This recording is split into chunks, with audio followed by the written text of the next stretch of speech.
Today we're going to be walking through a lift kit on the Kia. So what I got here is a 2-inch, well, it says on, when you order it, I think it's 1.5 inches or something, but it equates to other people that installed it about 2 inches. So we have this rear spacer here. It goes below the spring on the axle and then essentially raises it up, and then this goes on top of the strut in between the chassis mount and the strut, and then it comes with these extended studs to be able to tie through the top of the strut, through the spacer with these provided holes, and then into the frame. So what I've gone ahead and done right now is I've removed both of the rear bottoms of the shock.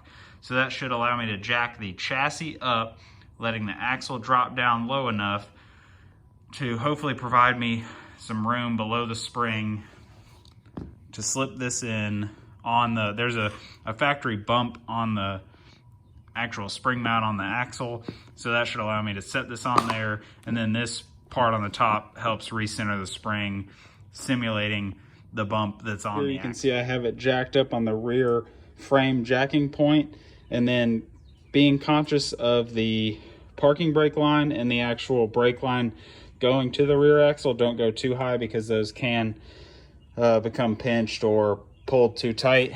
But I was able to get enough room to release the tension on this spring, and we should be able to come around the back with that. Again, with the shock disconnected here at the bottom, we should be able to get the spacer in here in between the spring and the lower mount. Now you can see the spacer is installed underneath the spring. We'll go ahead and do the other side, set it down, and look at the finished product on the rear. Now that both of the spring spacers in the rear are installed, we can see that there's a pretty good gap there on the rear. In the trailing arm here, the lower control arm, you can actually tell is now downward slanting a little bit where it was completely flat before. So, and I mean, we knew that the spacers would space it up, but we can see that in the geometry of the suspension now. So one thing about lifting it is you don't have to do this. The factory shocks will work.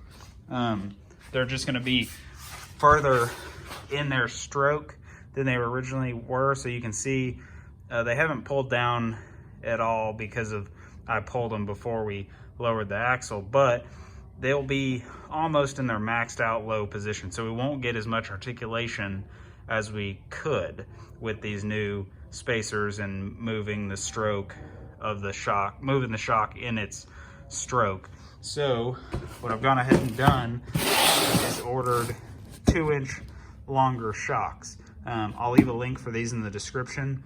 I went through and just found a shock set that is the mounting, it's an eyelet on the bottom and a pin on the top. So I went ahead and got some shocks that match that, but in a 2-inch longer length. So we should maintain the strokes travel, or the shocks travel in its stroke as it would have been in stock form. Here is the part number for the shocks that I ordered. And then here on the ground, we can see that top. It appears to only be about 1 inch, but if you look at where this collar goes with the rubber isolators, it is approximately 2 inches higher. So again, we'll keep the shock in its effective range of stroke. And then down here at the bottom, this is one modification that we have to do that's pretty annoying to use these shocks, is you have to take this factory bushing out of this shock and replace this bushing here. So you can do it with a press. Those are just pressed in there, but it's annoying, but I figured worthy of noting. We got the rear finished, and now we're moved on to the front. So where I'm at right now, you can put a spring compressor just a little bit on the spring and the strut assembly. It was kind of hard to get the spring compressor in there, so I found that removing the upper ball joint, it's just a little through bolt. So pull that out, release the pressure on the upper control arm, all while having a jack underneath the lower control arm. So take the upper control arm off, attach the spring compressor, compress the spring as much as you feel comfortable with, and then the bottom of the strut assembly actually has this fork that is in 2 pieces. Go ahead and remove all 4 of those bolts. The fork will split and you'll be able to drop the strut assembly out. Once you have the strut assembly out, you need to safely remove the top nut, disassemble the full assembly, bring the top hat over out of the way. There's a rubber isolator that goes inside of here. You need to remove that. And then the new included studs, the knurling is actually a little bit larger than the factory one.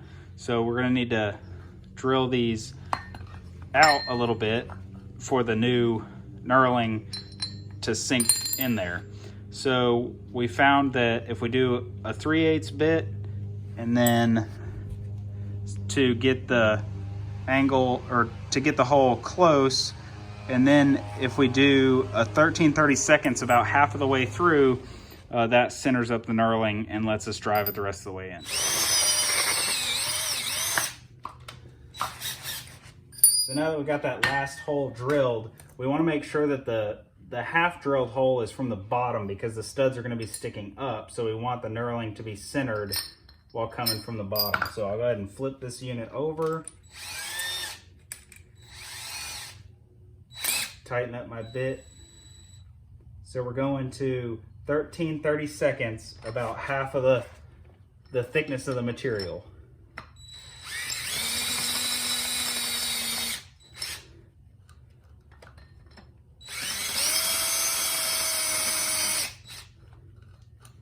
And that's just to help get everything lined up, because we found that the 13/32 is actually a little too large for the knurling to actually bite.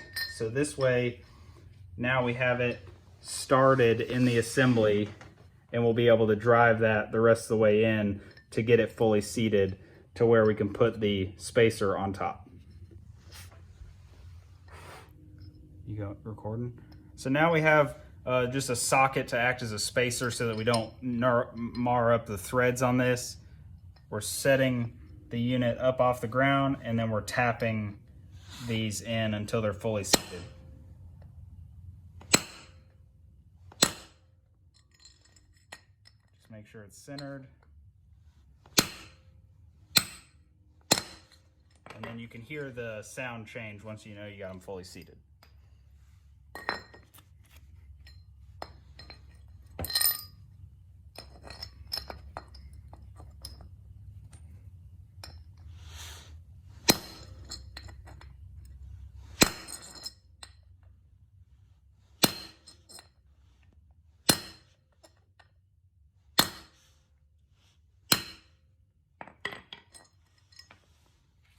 There we go. And now we can take the new spacer assembly, apply it to the top hat. Make sure you put it on there straight. Now it's ready to go back in the vehicle.